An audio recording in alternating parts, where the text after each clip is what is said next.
Alors, bonjour à toutes et à tous. Aujourd'hui, on va parler de deux structures importantes chez les virus, à savoir la capside et l'enveloppe. L'enveloppe pour les virus enveloppés. Alors, la capside, c'est une structure protéique. Elle est faite de protéines et elle entoure le génome. Elle protège le génome. C'est une boîte protéique qui protège le génome. Cette capside est faite de capsomères. Tout est dit dans ce mot-là, hein. Capsomère, donc monomère de capside. On voit finalement que la capside est faite d'une répétition de monomères. On va expliquer ça un petit peu plus en détail. Alors la capside, elle peut être de différentes symétries. On va parler de capside à symétrie hélicoïdale. Alors je vais dessiner ici en vert le génome d'un virus, par exemple d'un virus ARN. Eh bien, ce virus va produire des capsomères, des protéines qui ont une affinité pour les acides nucléiques du génome et qui ont aussi une affinité entre elles. Ce qui fait que ces protéines vont entourer le génome, l'enrouler et donner ainsi une capside en forme de tube. Et donc, on va parler de symétrie hélicoïdale. Alors, des exemples de ces virus de la grippe, Ebola ou la rage. Un autre type de symétrie, la symétrie icosaédrique. Alors un icosaèdre, c'est quoi? Un icosaèdre, c'est un volume fait de 20 faces, et ces faces sont des triangles équilatéraux. D'accord? Ces triangles équilatéraux sont eux-mêmes composés de 3 unités structurelles identiques. D'accord? Donc pour faire un triangle équilatéral, eh bien, vous prenez 3 fois une unité structurelle et vous formez un triangle. Alors, donc, tous les capsides icosaédriques sont faites in fine de 60 unités structurelles. Rappelez-vous, c'est les petits chats dans le cours. Alors, je vais dessiner ici un bel icosaèdre, donc un volume fait de 20 triangles équilatéraux.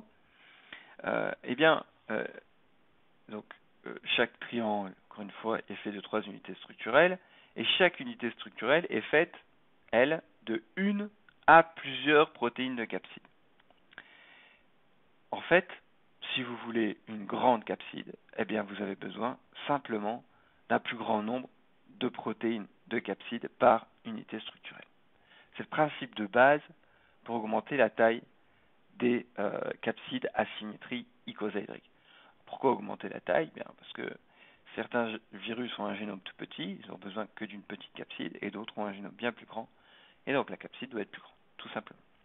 Alors, voilà, je redessine ici le cas de figure le plus simple, c'est-à-dire un virus fait d'une capside très petite où une unité structurelle n'est composée que d'une protéine de capside.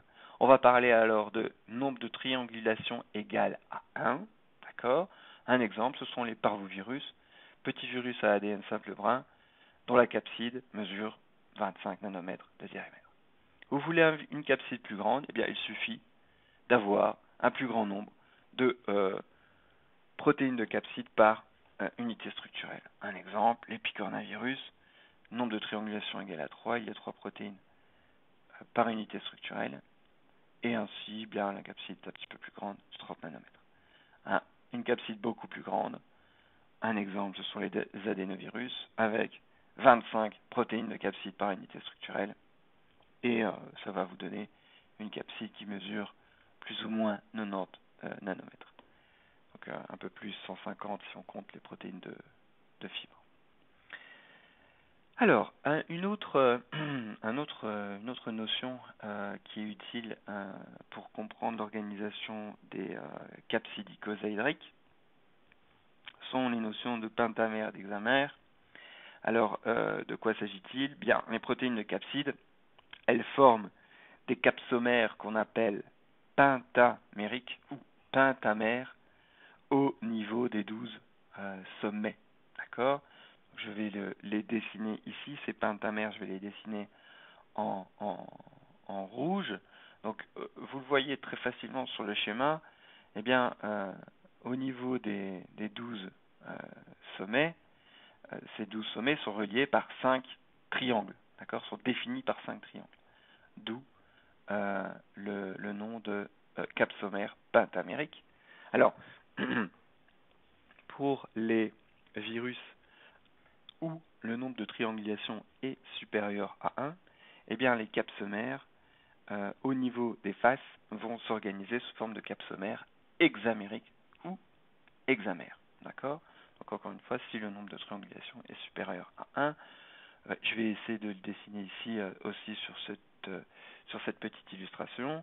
Donc voilà, au niveau des faces, eh bien, on va retrouver 6 protéines qui vont définir un capsomère hexamérique. Voilà. Voilà pour les deux termes hexamère et pentamère. Alors, rappelez-vous, je vous ai parlé aussi d'un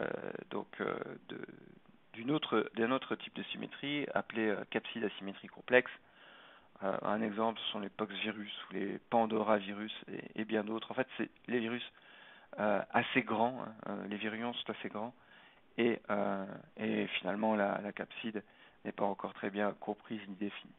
Alors, abordons maintenant l'enveloppe. Évidemment, l'enveloppe uniquement pour les virus enveloppés. Certains virus n'ont pas d'enveloppe, n'en auront jamais. D'accord? Alors l'enveloppe, c'est quoi? Eh bien, c'est une bicouche de phospholipides qui vient de la membrane de la cellulose, qui a été empruntée à la cellulose. Et dans cette enveloppe, il y a aussi des protéines virales, qui vont permettre la liaison au récepteur, et aussi parfois des protéines cellulaires qui ont été empruntées, encore une fois, à la cellulose. Alors voilà, je dessine ici deux types de virus. Eh bien, une enveloppe peut être présente chez des virus qui ont une capside icosaédrique, mais aussi chez des virus qui ont une capside asymétrie hélicoïdale. Voilà. Alors les rôles de ces capsides et enveloppes. La capside vient protéger. La capside où les glycoprotéines de l'enveloppe viennent lier le récepteur, viennent permettre la pénétration du virion dans la cellule et aussi libérer le génome dans la cellule. Rappelez-vous, donc, cette capside est faite de capsomères qui ne sont pas liés entre eux par des liaisons covalentes. D'accord? On parlera de métastabilité de la capside.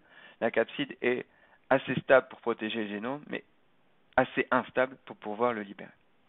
Alors, pour voir ces virus, on utilise deux techniques. La microscopie électronique. La microscopie électronique est basée sur un flux d'électrons. Donc ce n'est pas un flux de photons comme la microscopie classique, mais un flux d'électrons.